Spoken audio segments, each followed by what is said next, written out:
Hello ji, good evening all of you. और शाम को हो रहे हैं 4:30। वैसे तो मेरा वीडियो बनाने का मन नहीं था, लेकिन एक बात बतानी थी आप सबको, और ये ज़रूरी भी है। तो कल हमारे बिल्डिंग में कांड हो गया। अब वो नई बात नहीं है, वो हर दूसरे दिन का काम है। तो मैं ये सोचती हूँ, ये कहाँ तक सही है ये सारी चीज़ें। आज भी पढ़े लिखे लोग हैं जो मतलब घरेलू हिंसक और ये सारी चीज़ों का शिकार होते भी हैं, और पढ़े लिखे लोग भी ये सब करते भी हैं। तो उनमें से हमारे बिल्डिंग में बंदा रहता है, उनमें से एक है मुझे लगता है। तो वो कांड ये हो गया कि वो हर दूसरे दिन दारू पी के आता है और अपनी बीवी को और बच्चों को मारता है। और ऐसे नहीं कि मतलब थोड़ा बहुत मारा और छोड़ दिया, ऐसा नहीं। वो इस हद तक मारता है, भगा भगा के बच्चों को, उसकी बीवी को। अब ये समझो कि हमारे घर तक आवाज़ें आती हैं। मतलब उस लेडीज़ की सहन शक्ति और बच्चों की जो मनोदशा, वो वाकई में सोचने पे मजबूर कर देगा कि कोई इंसान इतने हद तक मार भी सकता है, किसी को मारपीट कर सकता है, और कोई इस हद तक सहन भी कर सकता है। मतलब ये जानवरों की तरह भगा भगा के मारता है, और वो हमारे कमरे तक सुनाई देता है। और वो लेडी उफ तक नहीं करती है, बस उसके पीटने की आवाज़ आएगी, और इतनी गंदी तरीके से पीटता भी है, और गालियाँ। तो मैं सोशल मीडिया में वो बात डिस्कशन भी नहीं कर सकती। मैं रूह कांप जाती है जब मैं सुनती हूँ ना आवाज़ें, मेरी रूह कांप जाती है। तो हम कल गए थे मार्केट, दोनों हस्बैंड वाइफ हम गए थे मार्केट, और मेरा बेटा था अकेला। अब लाइट भी गई हुई थी, जब से हम गए हुए थे तब से लाइट भी गई हुई थी। काफ़ी 2-3 घंटे लाइट गई हुई थी, मतलब 2-3 घंटे से लाइट गई हुई थी। तो हमने सोचा कि चलो काफ़ी देर हो गई है, तो हम जब तक वापस आएंगे लाइट आ जाएगी। और वैसे छोड़ने का मन भी नहीं था अकेले। पता नहीं मेरे मन में कुछ ऐसे हो भी रहा था कि मैं बच्चे को ना छोड़ूं अकेले। और जिस बात का डर था वही बात हुई, और बंदा आया दारू पी के और अपने दरवाजे पे गालियाँ देने लग गया, बहुत गंदी तरीके से। अब क्योंकि बच्चे हो रहे बड़े, अब समझदार हैं, तो अब सब समझते हैं, अच्छा और बुरा सब समझते हैं।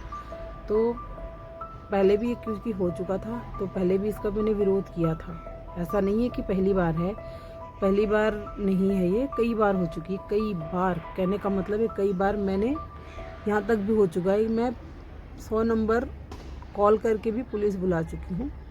और उस टाइम भी ऐसा हुआ कि कोई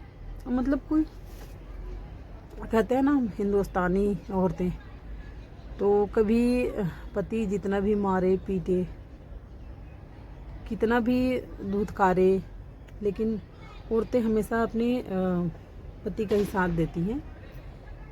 तो उस टाइम भी यही हुआ कि मैंने बुलाया था पुलिस, 100 नंबर डायल किया था उस टाइम, जब बहुत ज़्यादा लफड़ा हुआ था, बहुत गंदी गंदी गालियाँ दे रहा था। रात को हो रहे थे 10:30, और उस टाइम मैं और मेरा बेटा ही था घर पे, अब क्योंकि मेरे हस्बैंड गए हुए थे ड्यूटी।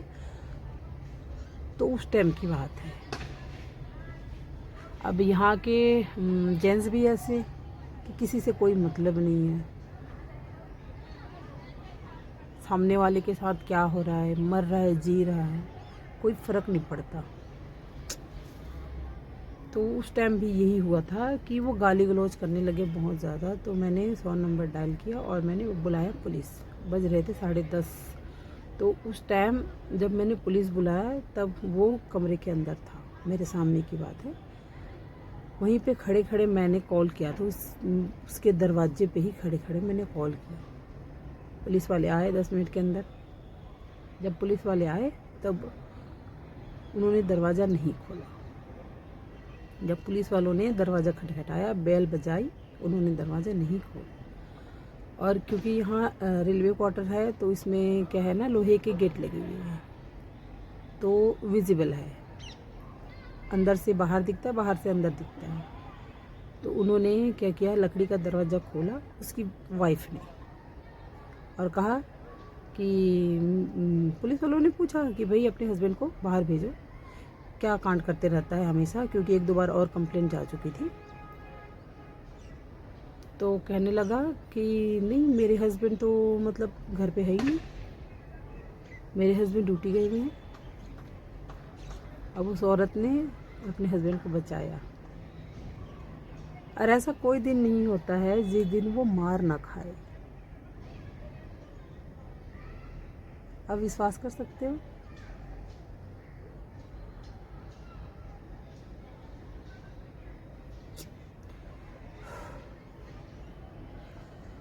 फिर उसके बाद पुलिस वालों ने धमकी दी कि भैया ऐसे ना करो, और यहाँ घर परिवार वाले रहते हैं, यहाँ भी बीवी बच्चों वाला घर है, तो आप ऐसे गंदी गंदी गालियाँ ना दें, ऐसे मतलब नेगेटिव वाइब्स ना फैलाएं। तब भी वो उस आदमी को समझ में नहीं आया, क्योंकि 2-3 बार पुलिस आ चुकी थी हमारी बिल्डिंग में। ऐसा कभी नहीं हुआ, यहाँ हम 18-19 साल हो गए हमें रहते रहते, कभी ऐसा नौबत नहीं आया कि यहाँ पुलिस आए या कोई घरेलू हिंसा करने वाला यहाँ कोई था। ऐसा कुछ भी नहीं है, आज तक कभी ऐसा हुआ नहीं कि हमारी बिल्डिंग में पुलिस आए या फिर ऐसे कोई गलत काम हो, ऐसा कुछ नहीं है। पर मुझे बहुत ताज्जुब लगा कि इतना मार खाने वाली बंदी फिर भी अपने पति को बचाने के लिए, मतलब ठीक है, समझती हूँ यार आज क्या है, और औरतें जो है ना अभी भी पढ़ी लिखी तो हैं, फिर भी एक होता है ना कि समाज और परिवार के डर से करना पड़ता है ये सारी चीज़ें जो है ना, और छुपानी पड़ती है। लेकिन फिर भी इस हद तक इतना मार खाती, मैं बताऊँ आपको, क्या ही बताऊँ। एक दिन का कांड है कि मुझे अच्छी तरीके से याद है, वो दिन जब मैं किचन में थी, और क्योंकि मैं जो है लकड़ी का गेट थोड़ी देर खोल के, मेरा जो मेन गेट है उसमें लकड़ी का गेट लगा हुआ है और लोहे का भी गेट लगा हुआ है। तो कभी कभी मैं क्या करती हूँ कि लकड़ी का गेट खोल के लोहे का गेट लगा के छोड़ देती हूँ, क्योंकि उमस भर जाती है, इसीलिए मुझे अच्छा नहीं लगता, ह्यूमिडिटी हो जाती है इसीलिए। तो वह आदमी आया इतनी गंदी तरीके से, मैंने मतलब ततैया होता है ना, एक ततैया, उस तरह से भिन्नाया हुआ, बिल्कुल ऐसे भिन्नाया हुआ, और आया और इतनी गंदी गंदी गालियाँ दे रहा है, फ़ोन उठा, उसकी बीवी फ़ोन ना उठाए, पिए हुए था बिल्कुल सन। फिर उसके बाद दरवाजे पे आया और बेल बजाया, बजाते ही रहा, कंटिन्यू बजाते ही रहा। उसके बाद दरवाज़ा खुला और उसके बच्चे ने खोला, और उस औरत ने नहीं खोला दरवाज़ा, उसके बच्चे ने खोला। और जैसे ही खुला दरवाज़ा, इतनी गंदी तरीके से भागा ना वो बंदा कि मतलब भाग के सीधा भिन्ना होते हुए किचन में आया, और किचन में जाने क्या निकाला उसने, इतनी तेज ऐसे हाँफ रहा राक्षस की तरह। और मैं सुन रही हूँ, मतलब मुझे विश्वास ही नहीं हुआ कि ये बंदा ये पीटने के लिए सारी हरकतें कर रहा है।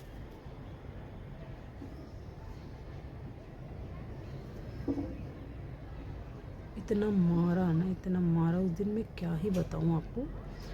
वो तेज मारा उस औरत को, भगा के किचन में लथेड़ के, क्योंकि किचन हमारा ऐसा है कि उनकी और हमारी खिड़की खुली हुई है आपस में, ज़्यादा से ज़्यादा 5-7 मीटर का दूरी है, ज़्यादा से ज़्यादा, इससे ज़्यादा नहीं। और क्योंकि खिड़की में जाली लगी हुई है विजिबल, तो एक दूसरे की खिड़की से एक दूसरे को देख सकते हैं।